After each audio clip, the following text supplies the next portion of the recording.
So, episode 6. What feature are we talking about today? The booking system. This is hands down the most complex feature we built. And I need to show you why. More complex than Stripe payments? More complex than authentication? Way more complex. Picture this. 96 time slots per day, partial availability, double booking prevention, buffer times between rentals. This single feature has more edge cases than everything else combined. Wait, 96 time slots? Why so many? Because rentals happen in 15-minute increments. 6 a.m. to midnight equals 18 hours. That's 72 slots. But we need to account for prep time, cleaning, handoff. So it's actually 96 slots we're managing per vehicle per day. That sounds like a nightmare to code. Oh, it was a nightmare. We had bugs where people could book the same car twice, overlapping reservations, cars showing available when they were being cleaned. The first version crashed production 3 times in 1 week. 3 times? What was going wrong? Race conditions. 2 people booking at the exact same second. Our validation wasn't atomic. By the time we checked availability and saved the booking, someone else had already claimed that slot. How did you fix it? Database transactions with row-level locking. When someone starts a booking, we lock that time slot. Nobody else can touch it until the transaction completes or times out. Postgres saved us. So the booking system is basically all database logic? Partially. The database handles the locking, but we also built a smart availability calculator. It looks at existing bookings, maintenance windows, buffer times, and returns only truly available slots. No optimistic checking. What's a buffer time? 30 minutes between rentals. Car gets returned at 2 p.m. Next booking can't start until 2:30 p.m. That gives us time to inspect, clean, refuel. Without buffers, we'd be handing over dirty cars. That makes sense. What about partial availability? You mentioned that earlier. Ooh, this is clever.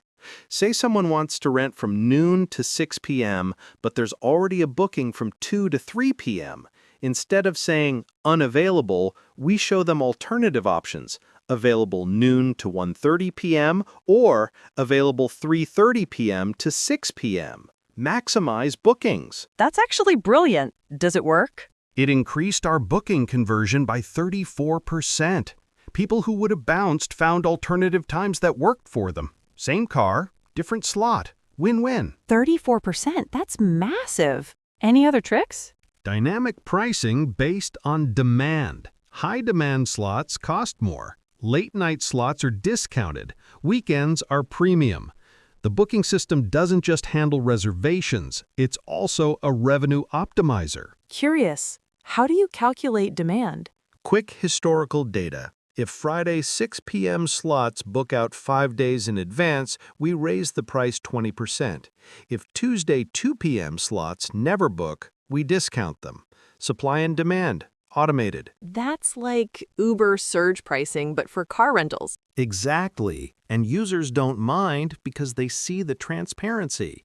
High demand, book now, creates urgency. Off-peak discount makes them feel smart for choosing cheaper times.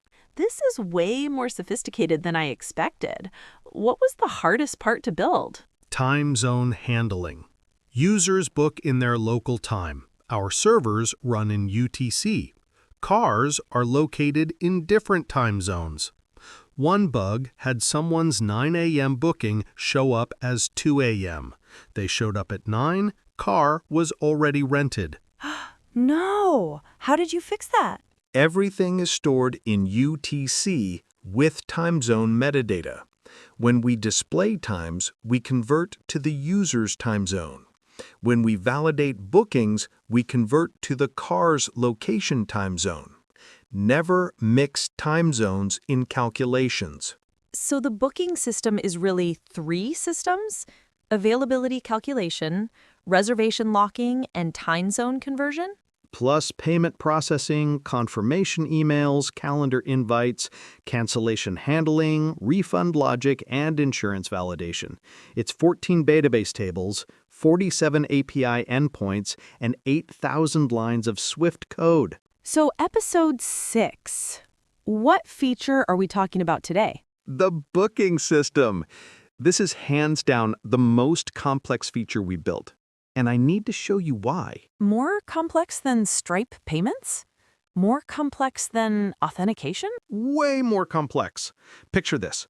96 time slots per day, partial availability, double booking prevention, buffer times between rentals. This single feature has more edge cases than everything else combined. Wait, 96 time slots? Why so many? Because rentals happen in 15-minute increments, 6 a.m. to midnight equals 18 hours. That's 72 slots. But we need to account for prep time, cleaning, handoff, so it's actually 96 slots we're managing per vehicle per day. That sounds like a nightmare to code. Oh, it was a nightmare. We had bugs where people could book the same car twice, overlapping reservations, cars showing available when they were being cleaned. The first version crashed production 3 times in 1 week. 3 times? What was going wrong? Race conditions. 2 people booking at the exact same second. Our validation wasn't atomic. By the time we checked availability and saved the booking, someone else had already claimed that slot. How did you fix it? Database transactions with row-level locking.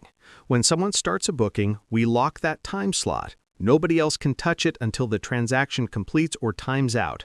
Postgres saved us. So the booking system is basically all database logic? Partially. The database handles the locking, but we also built a smart availability calculator.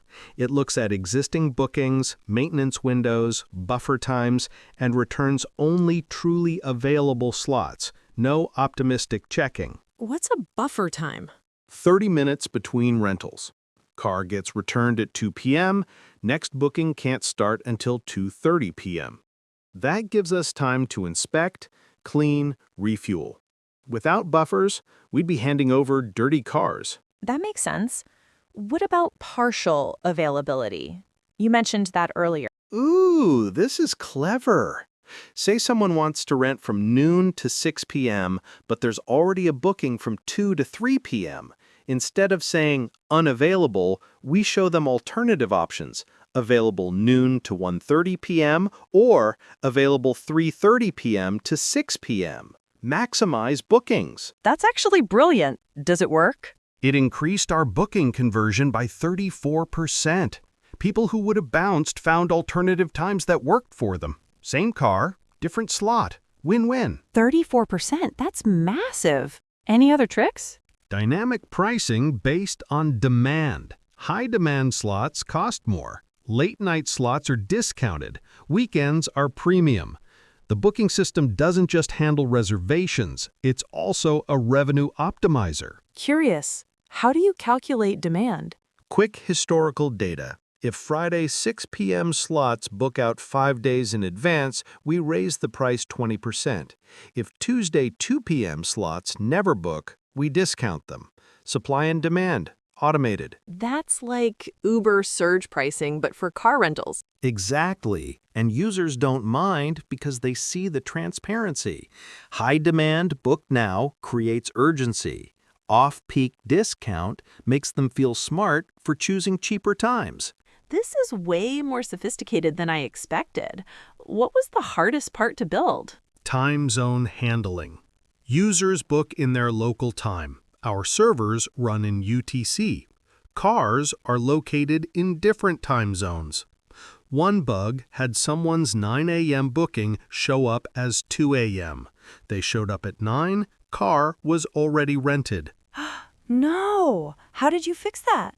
Everything is stored in UTC with time zone metadata. When we display times, we convert to the user's time zone. When we validate bookings, we convert to the car's location time zone. Never mix time zones in calculations. So the booking system is really three systems: availability calculation, reservation locking, and time zone conversion? Plus payment processing, confirmation emails, calendar invites, cancellation handling, refund logic, and insurance validation. It's 14 database tables, 47 API endpoints, and 8,000 lines of Swift code.